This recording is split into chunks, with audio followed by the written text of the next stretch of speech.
வணக்கம் மக்களே. இன்னைக்கு நம்ம இந்த வீடியோவில் என்ன பார்க்க போகிறோம் அப்படின்னா, ஒரு 2 நாளைக்கு முன்னாடி கரூரில் வந்து நாம் தமிழர் கட்சி இருக்காங்கல்ல, அவங்க வந்து ஒரு கூட்டம் போட்டாங்க. நம்ம தலைவர் போட்டார்ல வேலுச்சாமிபுரம்னு சொல்லிட்டு, அந்த வேலுச்சாமிபுரத்தில் தான் நாம் தமிழர் கட்சி கூட்டம் போட்டுச்சு.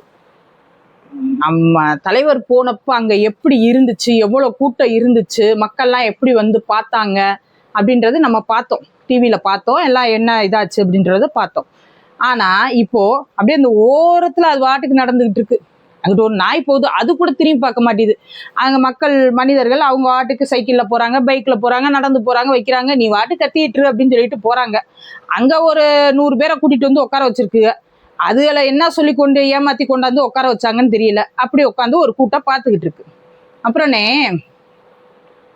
சீமானண்ணே, உங்களுக்கு தான் ஒரு கேள்வி. என்ன சொன்னீங்க? அந்த கரூர் சம்பவத்தில் இறந்து போன அந்த 41 பேரும் சாக வேண்டியவங்கன்னு சொல்லி சொல்றீங்க. சாக வேண்டியவங்க தான் அவங்கெல்லாம். ஒரு நடிகனை பார்க்க போனாங்கல்ல, சாக வேண்டியவங்க தான் சொன்னாங்க. ஆனால் அப்படி சொன்னவங்க நீங்க அங்கே போய் உட்காந்துருக்கீங்க. அங்கே இருக்கிற மக்கள் ஒருத்தர் கூட உங்களை கேள்வி கேட்கல பாருங்களே. தமிழ்நாட்டு மக்கள் அவ்வளோ மாண்பா இருக்கிறவங்க, அவங்களாம் அவ்வளோ மாண்பா இருக்கிறவங்க. நாங்கள் வந்து எங்கள் எதிரியை கூட தமிழ்நாட்டுக்காரவங்க மன்னிச்சு விடுறவங்க. அதனாலதான் நீங்க அவ்வளவு பேசி நீங்க அங்க போய் உட்காந்துருக்கீங்க. அங்க இருக்க மக்கள் உங்களை ஒண்ணு கேட்கல. வேற ஊர்ல எல்லாம் இப்படி நீங்க பேசிட்டு போய் உட்கார்ந்து இருந்தீங்கன்னு வைங்க, உங்களை சின்ன பின்னமாக்கியிருப்பாங்க. சரி விடுங்க, எங்க தமிழர் வந்து நாங்க எப்பயுமே டீசெண்டான அப்ரோச் தான். ஏன்னா இனிமே இது தளபதி நாடு, அதனால நாங்க எல்லாருமே டீசெண்டா தான் அப்ரோச் பண்ணுவோம். என்ன சொன்னீங்க?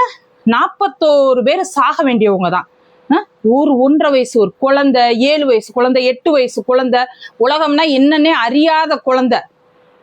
இந்த ஒரு சதி கும்பலால அந்த ஒரு சம்பவம் நடந்துச்சு. அங்க சாக வேண்டியவங்க தான் சொல்லிட்டு சாபம் விட்டீங்க. அப்புறம் என்ன சொல்றீங்க? எனக்கு பிடிக்காதவன் யாராச்சும் இருந்தான்னா சரி, இனிமே விஜய் கூட்டம் நடக்கும்ல, அதுக்குள்ள தள்ளி விட்டுருவேன். மக்களே, நம்ம மெயின் வில்லனை தான் சந்தேகப்பட்டு இருந்தோம் இவ்வளவு நாள்.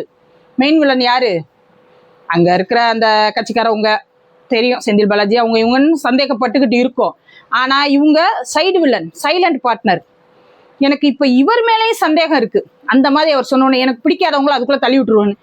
ஏன்னா இவங்கள இப்படிப்பட்டவங்க எல்லாம் பேசுறத பார்த்தா எப்படி இருக்குன்னா, இவங்களே ஆளை உள்ள விட்டு, அட இந்த பயலுக்கு போற இடத்துல எல்லாம் இவ்வளவு கூட்டம் வருதேன்னு எங்க தலைவர் கூட்டத்தை பார்த்து வயிறு எரிஞ்சு ஆளுகளை கும்பலை உள்ள விட்டு இந்த மாதிரி சம்பவத்தை ஏற்படுத்தியிருக்காங்களோன்னு எனக்கு இப்ப நாத்தாக்கா மேலேயும் சந்தேகம் வருது.